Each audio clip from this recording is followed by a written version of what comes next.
Hola chicos, ¿cómo están? Ahora vamos a trabajar historia del Perú. El tema que vamos a trabajar el día de hoy será economía inca o economía en los tiempos del Tahuantinsuyo. La base de la economía en los tiempos del Tahuantinsuyo fue la agricultura.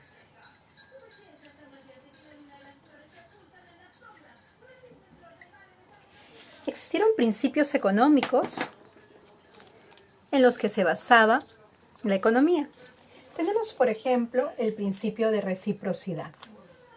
Ese principio de reciprocidad podía ser simétrica o asimétrica. La reciprocidad simétrica quiere decir algo que tiene la misma medida. Se daba entre ayllus. En ayllus podían, por ejemplo, quiere decir entre familias, redistribuirse o hacer los mismos favores entre ellos, ¿no? Por ejemplo, un intercambio, por ejemplo, me ayudas a construir mi casa hoy día, yo te ayudo a construir tu casa mañana. Eso es una reciprocidad simétrica. Pero no es la única. También había una reciprocidad asimétrica. Esta reciprocidad asimétrica se daba especialmente entre el pueblo y las autoridades, ¿no? Por ejemplo, el pueblo daba un cierto tributo y las autoridades le daban el cuidado, lo que es la organización, la administración, lo que trabajaban en el Estado, ¿no? No era equitativo esto, pueblo, autoridades. Ahora, otro principio muy importante en la época inca era la redistribución. Quiere decir que el tributo que llegaba hacia el inca era redistribuido según la necesidad del pueblo o según la necesidad de la época, ¿no? Por ejemplo, épocas de sequías, de malas cosechas, el Estado tenía para poder brindar recursos. Esa redistribución lo hacía el Estado. Chicos, ahora vamos a conocer las formas de trabajo que se dieron en el tiempo de los incas.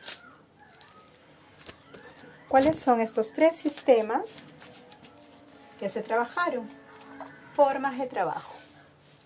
Recordemos que tenemos el trabajo que se da dentro de las mismas familias, el trabajo comunitario, el aini. Por ejemplo, te ayudo a cultivar, a cosechar, y tú cuando me toca a mí cultivar y cosechar, me ayudas, entre familias.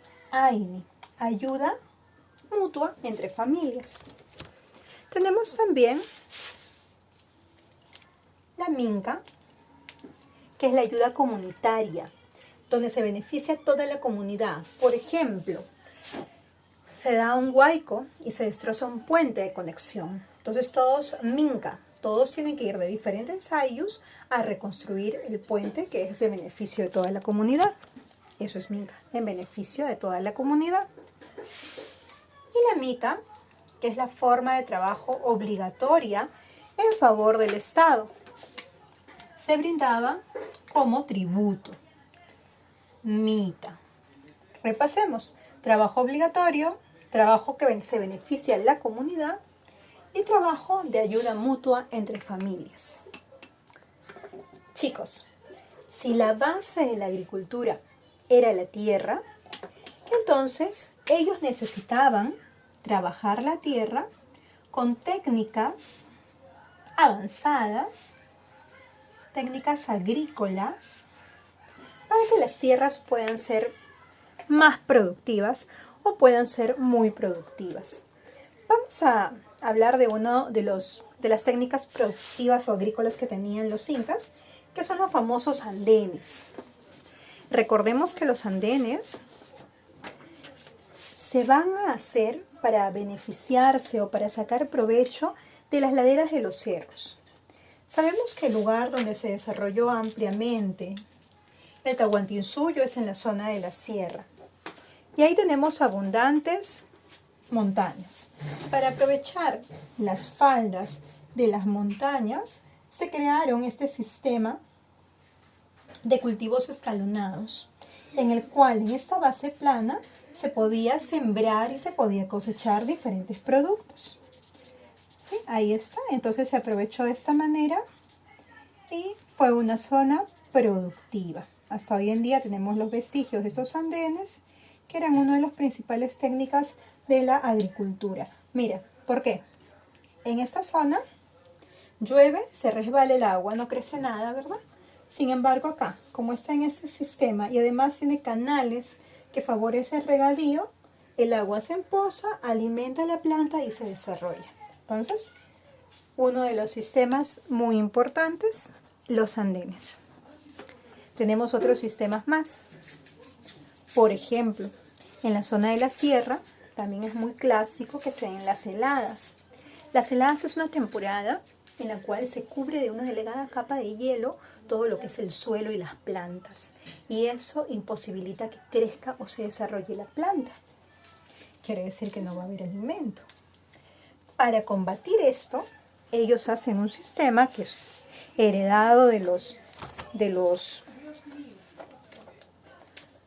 la parte de Tiahuanaco, de la parte de Puno. Heredan este sistema que se llama el Waru Waru.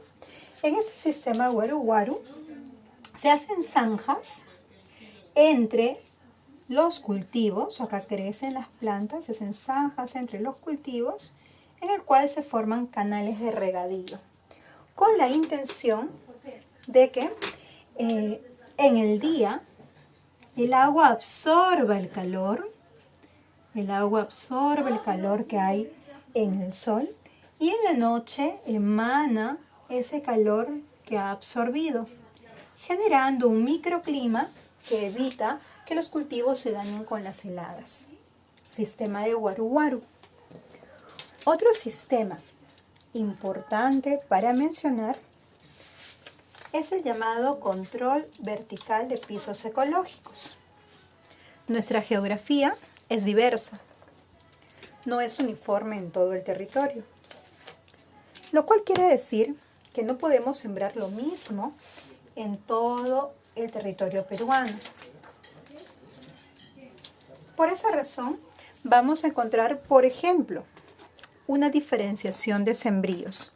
En la zona de la costa se siembra lo que es el maíz, por ejemplo.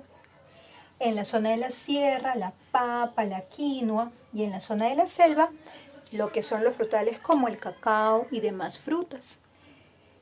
Según altitud, son los sembríos que se desarrollan en todo el imperio. Entonces, esos son tres principales sistemas que se manejaban.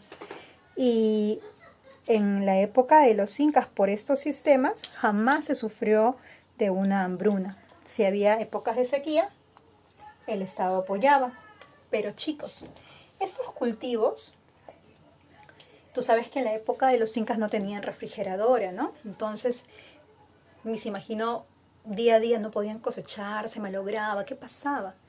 Chicos, ellos guardaban en lugares que se llamaban colcas.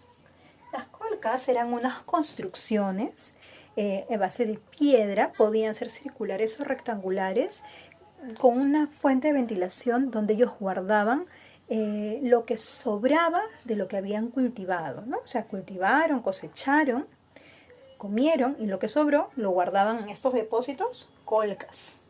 Habían colcas familiares, habían colcas del Estado. Y teníamos otros lugares también que se les llamaba los tambos. Los tambos eran también una especie de almacén donde había alimentos, pero estos se encontraban en el camino. En el camino inca, ahí podíamos encontrar tambos. Te podías quedar uno a sentarte, a descansar, si deseabas a dormir, a prepararte con lo que hubiera ahí, ya sea papa, maíz, podías, había por ahí unos recipientes, leña, te cocinabas, comías, como una especie de refugio para el caminante, ¿no? En pleno Capac Ñan, camino inca, encontramos los tambos. Chicos, pero la agricultura, si bien es la base económica y la principal de la economía inca, no es la única. También se desarrolló la ganadería. En la ganadería, la crianza principalmente de los auquénidos. Y para poder cazar a los auquénidos, se utilizaba una técnica muy famosa, conocida, que se llama la técnica del Chaco. Con esa técnica se rodeaba a los animales, a los auquénidos, y se les cazaba, ¿no? Siempre ya se habían dado cuenta ellos, a las hembras no, porque las hembras podían dar más crías, a las crías no, porque tenían que crecer más. Entonces quienes eran cazados eran los machos para alimentación. Pero se aprovechaba la piel de muchos de ellos para poder fabricar algo, o también lo que es la lana de todos ellos se les trasquilaba para poder hacer los textiles, ¿no? Chicos, muy bien, espero hayan entendido y desarrollen su ficha. Hasta la próxima oportunidad.